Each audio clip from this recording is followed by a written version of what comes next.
अस्सलामु अलैकुम वरहमतुल्लाह अलैहि वबरकातहू। उम्मीद है आप सब खैरियत से होंगे। आज की इस वीडियो में हम जानेंगे कि रसूल सल्लल्लाहु अलैहि वसल्लम और हज़रत अबू बकर सिद्दीक़ रज़ी अल्लाह ताला अन्हु के वाक़याए हिजरत से हमें क्या सीखना चाहिए। हज़रत अबू बकर सिद्दीक़ के घर वालों ने हिजरत में क्या किरदार अदा किया और इंसान की कामयाबी का राज किन बातों में है। ज़रूर इस वीडियो को आखिर तक देखिएगा। इसके साथ साथ ये भी बताते चलें कि हमने पूरी कोशिश की है कि आपको ऑथेंटिक वाक़यात बताएं, लेकिन अगर आपको कोई बात ठीक नहीं लगती तो कमेंट सेक्शन में ज़रूर इस्लाह करें। हुज़ूर अकरम सल्लल्लाहु अलैहि वसल्लम के सफ़र हिजरत में गौर करने से हम दो बातें सीखते हैं। पहली ये कि रसूल सल्लल्लाहु अलैहि वसल्लम के मक्का से मदीना सफ़र का सोच समझकर अच्छा इंतज़ाम किया गया। दूसरा ये कि रसूल सल्लल्लाहु अलैहि वसल्लम ने सब असबाब इख्तियार किए ताकि हिफाजत से मदीना पहुँच जाएं। इससे पता चलता है कि हर काम को अच्छे अंदाज और हिकमत से करना सुन्नत नबी सल्लल्लाहु अलैहि वसल्लम है। मुसलमानों के पास अपनी ज़िंदगी के हर मामले के लिए अच्छा और काबिल अमल प्लान होना चाहिए। बग़ैर सोचे समझे जल्दबाजी से काम करने से इंसान अपने साथ दूसरों को भी परेशानियों में मुब्तला करता है। हुज़ूर अकरम सल्लल्लाहु अलैहि वसल्लम के सफ़र हिजरत के सब मामलात पहले से तय किए गए थे। आइए जानते हैं इस किस्से में हमें किन बातों पर गौर करना चाहिए। नंबर 1, कुरैश के सरदार या उनके जासूस हुज़ूर अकरम सल्लल्लाहु अलैहि वसल्लम को देख न लें। सख्त गर्मी और धूप के वक्त आप सल्लल्लाहु अलैहि वसल्लम हज़रत अबू बकर सिद्दीक़ रज़ी अल्लाह ताला अन्हु के घर तशरीफ़ लाए। इस वक्त लोग आम तौर पर बहुत कम घरों से बाहर निकलते हैं। नंबर 2, पहचाने जाने से बचने के लिए एक रिवायत के मुताबिक रसूल सल्लल्लाहु अलैहि वसल्लम अपने सर और चेहरे मुबारक को कपड़े से छुपा के हज़रत अबू बकर सिद्दीक़ रज़ी अल्लाह ताला अन्हु के पास आए। नंबर 3, रसूल सल्लल्लाहु अलैहि वसल्लम ने हज़रत अबू बकर सिद्दीक़ रज़ी अल्लाह ताला अन्हु को हुक्म दिया कि घर में मौजूद सब लोगों को यहाँ से भेज दीजिए और गुफ्तगू में तफसीलात बयान नहीं की। बस इतना फरमाया कि मदीने का सफ़र शुरू होने वाला है। नंबर 4, रात के वक्त हज़रत अबू बकर सिद्दीक़ रज़ी अल्लाह ताला अन्हु के घर के खुफिया दरवाज़े से हिजरत के लिए निकले। नंबर 5, सफ़र के लिए गैर मामूली रास्ते का इंतखाब किया और सफ़र में रहनुमाई के लिए सहरा के रास्तों का माहिर इल्म रखने वाले की मदद ली। अलबत्ता वो आदमी मुशरिक था, लेकिन आप सल्लल्लाहु अलैहि वसल्लम जानते थे कि इस पर भरोसा किया जा सकता है। इससे साबित होता है कि अगर किसी चीज़ के माहिर काफिर हों लेकिन काबिल एतमाद हों तो उनसे मदद ले लेनी चाहिए। जैसे हुज़ूर अकरम सल्लल्लाहु अलैहि वसल्लम और हज़रत अबू बकर सिद्दीक़ रज़ी अल्लाह ताला अन्हु ने एक मुशरिक आदमी पर भरोसा किया, उससे रास्ते बताने के लिए मदद ली, अपनी सवारियां उसको दे दीं और एक ख़ास वक्त पर गार सूर में आने के लिए कहा। अपने ज़ाती मामलात में भी कुफ़ार पर भरोसा किया जा सकता है, जो करीबी रिश्तेदार हों या काफ़ी अरसे से हम उनको जानते हों, अच्छे पड़ोसी हों, अच्छे अखलाक वाले हों या ऐसे ही कोई वजह हो। असल में ये फ़ैसला हर मुसलमान को अक्लमंदी से ख़ुद करना होगा कि जिस काफिर से मदद तलब की जा रही है वो काबिल एतमाद है या नहीं। حضرت ابو بکر صدیق رضی اللہ تعالیٰ عنہ نے مسلمان ہوتے ہی اپنے گھر والوں یہاں تک کہ غلاموں کو بھی اسلام قبول کرنے کی دعوت دی اور سب دارائے اسلام میں داخل ہو گئے۔ آپ رضی اللہ تعالیٰ عنہ جانتے تھے گھر والوں کی ایسی تربیت کرنی ہے کہ وہ اپنی زندگیاں بھی اسلام کے لیے قربان کر دیں، اور آپ رضی اللہ تعالیٰ عنہ ایسا کرنے میں کامیاب بھی ہوئے، جیسا کہ ہجرت کے واقعے سے پتہ چلتا ہے۔ حضرت ابو بکر صدیق رضی اللہ تعالیٰ عنہ کے گھر کے سب افراد رسول صلی اللہ علیہ وسلم کی حفاظت کے ساتھ مکہ سے مدینہ سفر میں کام آئے۔ آئیے جانتے ہیں ہجرت میں آپ رضی اللہ تعالیٰ عنہ کے خاندان والوں نے کیا کردار ادا کیا۔ نمبر 1، دوران تربیت حضرت ابو بکر صدیق رضی اللہ تعالیٰ عنہ نے اپنے بیٹے حضرت عبداللہ میں سمجھداری، حکمت، خلوص اور اسلام سے گہری محبت پیدا کرتی تھی۔ حضرت عبداللہ رضی اللہ تعالیٰ عنہ ہر وقت اسلام کی خاطر قربانیاں دینے کے لیے تیار رہتے تھے۔ ہجرت کے شروع کے دنوں میں جب حضور اکرم صلی اللہ علیہ وسلم حضرت ابو بکر صدیق رضی اللہ تعالیٰ عنہ کے ساتھ غار ثور میں تھے، اس بات کو یقینی بنانے کے لیے کہ حضور اکرم صلی اللہ علیہ وسلم بحفاظت مدینہ پہنچ جائیں، حضرت ابو بکر صدیق رضی اللہ تعالیٰ عنہ نے حضرت عبداللہ کو یہ ذمہ داری دی کہ دن کے وقت آپ رضی اللہ تعالیٰ عنہ مکہ میں قریش کے سرداروں کے ساتھ رہ کر ان کی حضور اکرم صلی اللہ علیہ وسلم اور حضرت ابو بکر صدیق کے متعلق باتیں سنیں اور رات کے وقت احتیاط سے غار کی طرف آئیں۔ حضرت عبداللہ رضی اللہ تعالیٰ عنہ کو اس بات کا خیال رکھنا ہوتا تھا کہ وہ آپ کا پیچھا نہ کریں، کیونکہ آپ حضرت ابو بکر صدیق کے بیٹے تھے اور اس بات کا بہت امکان تھا کہ حضرت عبداللہ رضی اللہ تعالیٰ عنہ پر گہری نظر رکھی گئی ہو، پھر سورج نکلنے سے پہلے مکہ واپس چلے جاتے، جیسے رات مکہ ہی میں گزاری ہو۔ حضرت عبداللہ رضی اللہ تعالیٰ عنہ نے یہ ذمہ داری اتنے اچھے سے پوری کی کہ نہ کبھی کسی نے آپ کو جاتے ہوئے دیکھا، نہ کبھی شک ہوا۔ نمبر 2، حضرت عائشہ رضی اللہ تعالیٰ عنہ ہجرت میں اپنا اور اپنی بہن حضرت اسماء رضی اللہ تعالیٰ عنہ کا کردار بیان کرتے ہوئے فرماتی ہیں، ہم نے جلدی جلدی تیاری کی، ایک تھیلے میں سفرہ تیار کیا۔ اسماء بنت ابو بکر نے اپنے کمر بند کو 2 حصوں میں تقسیم کر کے اس سے تھیلوں کو باندھ دیا، اس وجہ سے حضور اکرم صلی اللہ علیہ وسلم نے انہیں ذات النطاقین کے لقب سے نوازا۔ نمبر 3، حضرت اسماء رضی اللہ تعالیٰ عنہ نے مسلمانوں کے راز کیسے چھپائے؟ رسول صلی اللہ علیہ وسلم کی مدینہ ہجرت میں حضرت اسماء رضی اللہ تعالیٰ عنہ نے اہم کردار ادا کیا۔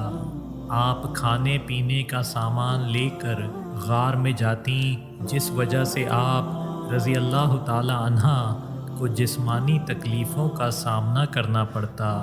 حضرت اسماء رضی اللہ تعالیٰ عنہ بیان فرماتی ہیں، جب رسول صلی اللہ علیہ وسلم اور حضرت ابو بکر صدیق سفر ہجرت کے لیے چلے گئے تو قریش کے کچھ لوگ آئے جن میں ابو جہل بھی تھا۔ وہ لوگ ہمارے گھر کے دروازے پر کھڑے ہو گئے۔ میں ان کے پاس گئی تو ابو جہل نے پوچھا، اے بنت ابو بکر، آپ کے والد کہاں ہیں؟ حضرت اسماء رضی اللہ تعالیٰ عنہ نے جواب دیا، اللہ کی قسم مجھے نہیں معلوم میرے والد کہاں ہیں۔ فرماتی ہیں ابو جہل جو بہت برا اور گنہگار انسان تھا، اس نے میرے رخسار پر زور سے تھپڑ مارا کہ میرے کان کی بالی گر گئی۔ اس کے بعد وہ لوگ واپس چلے گئے۔ جس طرح حضرت اسماء رضی اللہ تعالی عنہا نے حضور اکرم صلی اللہ علیہ وسلم کی ہجرت کو راز میں رکھا اور ظالم لوگوں کا سامنا ثابت قدمی سے کیا، اس میں مسلمان مرد اور عورتوں کے لیے اہم اور گہرا سبق ہے۔ حضرت اسماء رضی اللہ تعالی عنہا کا خلوص اور وفاداری یہاں ختم نہیں ہوتا۔ جب آپ رضی اللہ تعالی عنہ کے دادا ابو قحافہ، جو دیکھ نہیں سکتے تھے، ملاقات کے لیے گھر تشریف لائے اور کہنے لگے، اللہ کی قسم، میرا خیال ہے کہ ابو بکر سب مال و دولت اپنے ساتھ لے گئے ہیں اور آپ لوگوں کو پریشانی میں چھوڑ گئے ہیں۔ حضرت اسماء رضی اللہ تعالی عنہ نے فرمایا، نہیں دادا جان، ایسا ہرگز نہیں ہے، اس پر اپنا ہاتھ رکھیے۔ ابو قحافہ نے ہاتھ رکھا اور فرمایا، ٹھیک ہے، انہوں نے یہ آپ کے لیے چھوڑا ہے تو یقیناً آپ کے ساتھ اچھا کیا ہے۔ تھوڑے عرصے بعد حضرت اسماء رضی اللہ تعالی عنہا اس واقعے کے بارے میں بیان کرتے ہوئے فرماتی ہیں، اللہ کی قسم، حضرت ابو بکر صدیق رضی اللہ تعالی عنہ ہمارے لیے کچھ بھی چھوڑ کر نہیں گئے تھے۔ میں نے یہ سب صرف دادا جان کو اطمینان دلانے کے لیے کیا تھا۔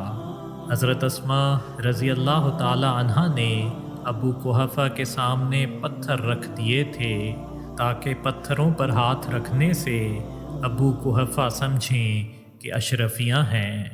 اس طرح حضرت اسماء رضی اللہ تعالی عنہا نے اپنے والد کے راز چھپائے، اپنے دادا کو تسلی دی اور یہ سب کچھ جھوٹ بولے بغیر کیا، کیونکہ آپ رضی اللہ تعالی عنہ کے والد حضرت ابو بکر صدیق رضی اللہ تعالی عنہ حقیقت میں پتھر چھوڑ کر گئے تھے، لیکن پتھروں سے زیادہ قیمتی چیز اپنی اولاد میں اللہ تعالیٰ پر ایسا ایمان اور بھروسہ چھوڑ گئے تھے جسے پہاڑ بھی ہلا نہیں سکتے تھے۔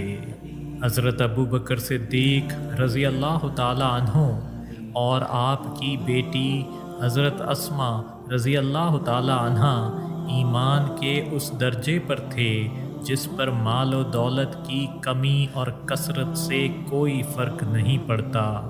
حضرت ابو بکر صدیق رضی اللہ تعالی عنہ نے اپنے خاندان میں بڑے، یعنی اللہ تعالیٰ کو راضی کرنا، آخرت میں کامیاب ہونا جیسے مقاصد حاصل کرنے کی خواہش پیدا کی، تاکہ دنیا کی معمولی چیزوں کی فکر کرنا چھوڑ دیں۔ حضرت ابو بکر صدیق رضی اللہ تعالی عنہ نے ایسا مسلم گھرانہ بنایا جس کی مثال تاریخ میں شاید ہی ملتی ہو۔ کوئی شکایت کیے بغیر حضرت اسماء رضی اللہ تعالی عنہا اپنی بہنوں کے ساتھ مکہ میں رہیں۔ پھر حضور اکرم صلی اللہ علیہ وسلم نے زید بن حارثہ اور ابو رافع کو سفر کے لیے 2 اونٹ اور 500 درہم دے کر مکہ مکرمہ بھیجا تاکہ آپ صلی اللہ علیہ وسلم کی صاحبزادیوں حضرت فاطمہ اور ام کلثوم رضی اللہ تعالی عنہا، زوجہ سودا بنت زمعہ، اسامہ بن زید اور ان کی والدہ ام ایمان برکہ کو لے آئیں۔ ان کے ساتھ سفر میں حضرت عبداللہ رضی اللہ تعالی عنہ اور صدیق اکبر رضی اللہ تعالی عنہ کے گھر والے حضرت عائشہ اور حضرت اسماء رضی اللہ تعالی عنہ بھی شامل ہو گئے تھے۔ مدینہ پہنچنے پر یہ حضرات حارثہ بن نعمان کے گھر میں ٹھہرے۔ نمبر 4، حضرت ابو بکر صدیق رضی اللہ تعالی عنہ کے خادم عامر بن فہیرہ کی اسلام سے محبت اور ہجرت میں اہم کردار۔ زیادہ تر مسلمان ملکوں میں لوگ اپنے گھروں میں کام کرنے کے لیے ملازم رکھتے ہیں۔ بہت سے خادم दूसरे मुल्कों से आते हैं। अफसोस की बात यह है कि कुछ मुसलमान अपने खादिमों का बहुत फ़ायदा उठाते हैं, उनसे काम की उम्मीद रखते हैं, लेकिन उनके दीन और ज़रूरियात का ख़याल नहीं रखते। जबकि इस्लाम में इंसान अपने घर के सब लोगों, यहाँ तक के घर के मुलाजिमों के ख़याल रखने का ज़िम्मेदार है। हज़रत अबू बकर सिद्दीक़ रज़ी अल्लाह ताला अन्हो ने अपनी इस ज़िम्मेदारी को समझा और अपने ग़ुलाम आमिर बिन फुहैरा को भी दावत इस्लाम दी। इसका मतलब सिर्फ़ ज़बान से इस्लाम की तबलीग करना नहीं है, क्योंकि इस तरह आमिर बिन फुहैरा आप रज़ी अल्लाह ताला अन्हो से इतना मुतासिर न होते कि आपका दीन कबूल करते और अल्लाह और रसूल सल्लल्लाहु अलैहि वसल्लम से मोहब्बत करने लगते। घर वालों को इस्लाम की दावत देने का एक और सबसे अच्छा तरीका ये है कि इंसान घर में नरमी और हुस्न इखलाक से पेश आए। हमें अपने घर के खादिमों को इंसान समझना चाहिए, उनके दीन की फ़िक्र करनी चाहिए, और ऐसा करने वाला इंसान अपने ग़ुलामों के साथ नरमी, एहतराम और सखावत से पेश आएगा, जैसे आम लोगों को दावत वक्त किया जाता है। आमिर रज़ी अल्लाह ताला अन्हु की अमानतदारी और ज़हानत की वजह से हज़रत अबू बकर सिद्दीक़ रज़ी अल्लाह ताला अन्हु ने इन्हें 2 ज़िम्मेदारियाँ दी।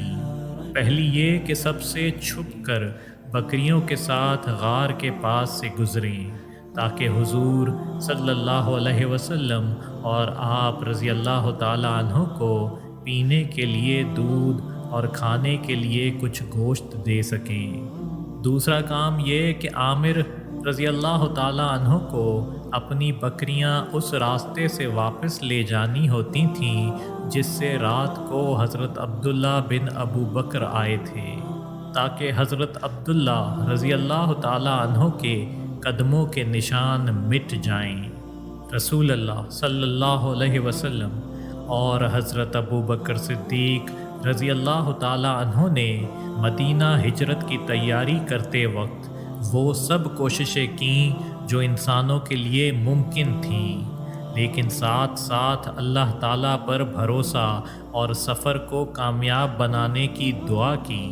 अल्लाह ताला ने आप सल्लल्लाहु अलैहि वसल्लम की दुआ कबूल फरमाई। जैसे हम जान चुके हैं कि किस तरह मुशरिकीन से गार में हिफाजत फरमाई गई। सुरका को आप सल्लल्लाहु अलैहि वसल्लम के पास पहुँचने से रोक दिया गया, और इसी तरह अल्लाह ताला ने हर मौके पर अपने रसूल सल्लल्लाहु अलैहि वसल्लम के लिए ख़ास मदद भेजी। तो दोस्तों, हमें मदीना हिजरत के इस सफ़र से, जिसकी तैयारी पहले से सोच समझ कर की गई थी, सीखना चाहिए कि अपने मकसद को हासिल करने के लिए जायज़ असबाब तरीके इख्तियार करना ज़रूरी हैं, लेकिन इसका ये मतलब नहीं कि इंसान ज़रूर अपने मकसद को हासिल करने में कामयाब होगा, क्योंकि कामयाबी सिर्फ़ अल्लाह ताला के हाथ में है। अपनी कोशिशों के साथ हमें अल्लाह ताला पर भरोसा करना चाहिए। अल्लाह ताला पर तवक्कल और जायज़ कोशिशें करना कामयाब होने के 2 राज हैं, और एक में भी कमी करने का मतलब है कि इंसान की अल्लाह ताला पर तवक्कल में कमी है। इसके साथ वीडियो का इख्तिताम करते हैं।